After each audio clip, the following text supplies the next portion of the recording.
It was a lovely morning in Africa. Kids were playing happily on the streets of the village. The women were washing clothes in the river while singing songs about lazy husbands. The wise chief sat attentively, listening to two men who were sitting in front of him. "Great chief," the older man spoke, "the man next to me is a thief." The chief looked at the older man and asked, "Is that really true? Tell me, what did he steal from you?" "He stole one of my sheep," answered the old man. The chief turned to the younger man and asked, "And what do you have to say about this?" "Why would you steal sheep?" the chief asked. "I have plenty of them. If I need more sheep, I buy them. I don't steal from others. He's the thief, not me." The great chief pondered the situation, looking at the distant mountains and wearing a smile. He examined both men carefully, unsure of who was telling the truth. The older man didn't seem like a thief, but the truth remained uncertain. This was a challenging problem, one that couldn't be solved in just a few minutes. However, the great chief enjoyed such difficulties more than any other. He often found people coming from far away seeking his judgment on their problems. "I have a question for both of you," the chief announced. "The one who can provide the solution will get to keep the sheep. Go home, think about this question, and come back."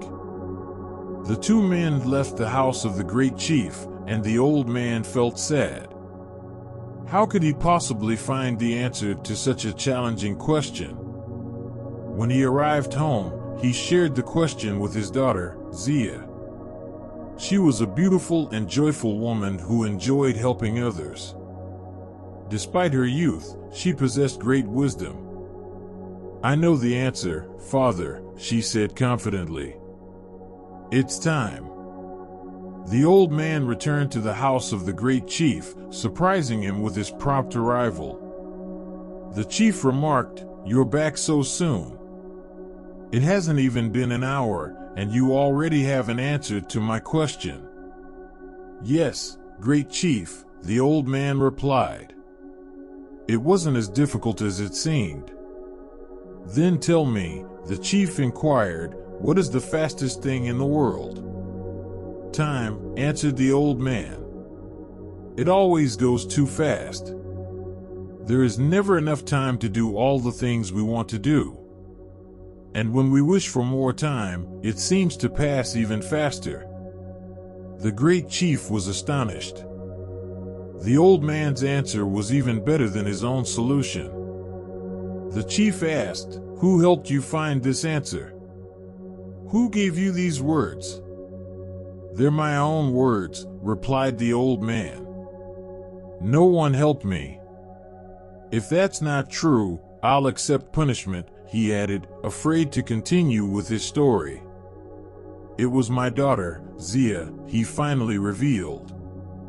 "She is a very wise young woman, and she gave me those words." The great chief recognized Zia's wisdom and acknowledged she must be truly wise. Realizing that the old man had indeed found the answer, the chief declared, "Very well. You have discovered the answer, and thus you shall keep the sheep." With the matter resolved, the chief expressed his desire to meet Zia. The following day, the old man brought his daughter to meet the great chief.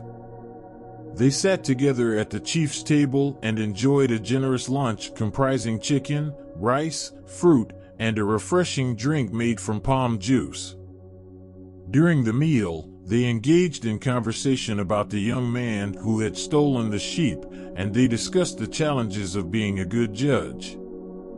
The great chief thoroughly enjoyed the lunch and felt a deep sense of happiness as he conversed with Zia. He was so elated that he felt the urge to sing and dance. Whether it was the palm juice drink or the presence of the wise and beautiful young woman looking into his eyes, time always seemed to pass too quickly. Soon, it was time for them to depart. The great chief saw Zia every day, and his love for her grew stronger with each encounter. "You are a wise and beautiful woman," the chief expressed his feelings. "I would really like to marry you." "Me too," Zia replied, laughing. And so, they got married. The great chief was filled with joy, but he also had concerns about having such a wise wife. The great chief, after marrying Zia, made it clear that he did not want her to assist him with the problems brought by people. He preferred to be known as the wise judge on his own, without people attributing his judgments to his very wise wife. The day after their wedding, he expressed to her, "Everything in my house belongs to you. But I ask one thing, never attempt to help with the problems people bring to me. If you do, you will cease to be my wife. I'm telling you this only once." Zia listened attentively without looking at the great chief, and when he finished, she smiled. Zia and her husband were happy, and their life went smoothly for a while. The great chief continued to listen to people's problems as before, while Zia took care of the household and the animals. In the evenings, he would share with her the issues of the day, and she would usually agree with his responses. However, one day, two young boys approached the great chief in a dispute over a cow. Each boy claimed that the cow belonged to him.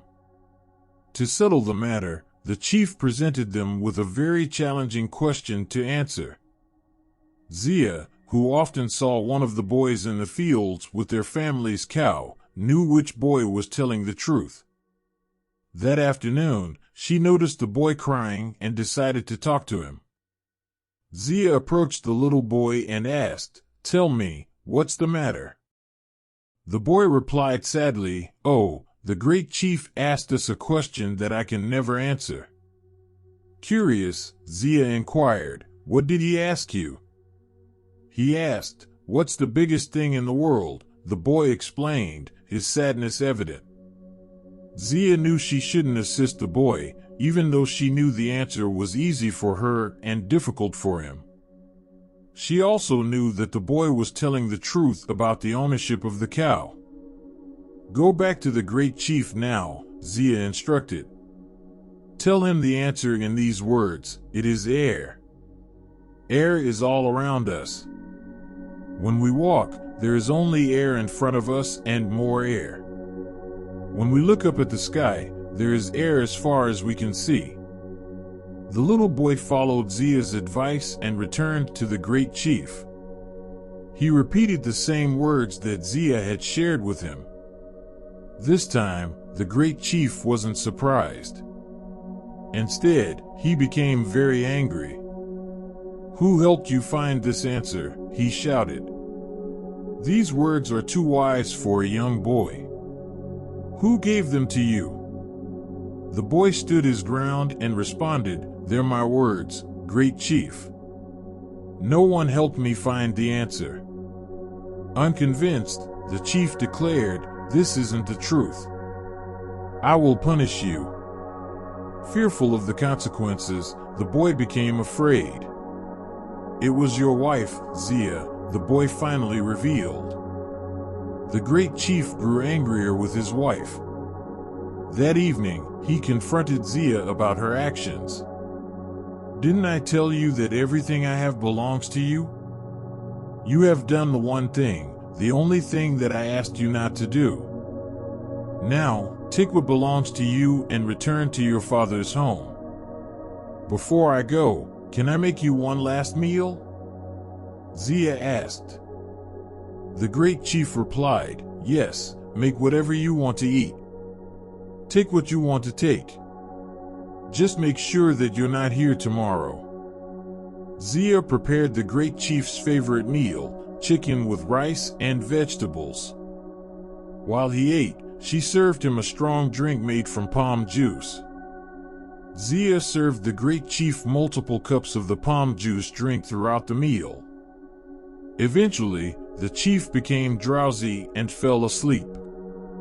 With the assistance of her family, Zia carefully carried the sleeping chief to her father's home. They placed him on a bed, and he remained in a deep slumber throughout the night. In the morning, a loud voice awakened everyone in the house. Confused, the great chief shouted, "Where am I? What am I doing here?" Zia rushed into the room, laughing. "You said I could take anything I wanted from your house," she playfully remarked. "And what I wanted was you. So, I took you. You are truly wise." Smiling, the great chief replied, "Come, let's go back to our home together. Only a foolish man would send away such a wise woman, and you, my great chief, are not a foolish man." He praised his clever wife.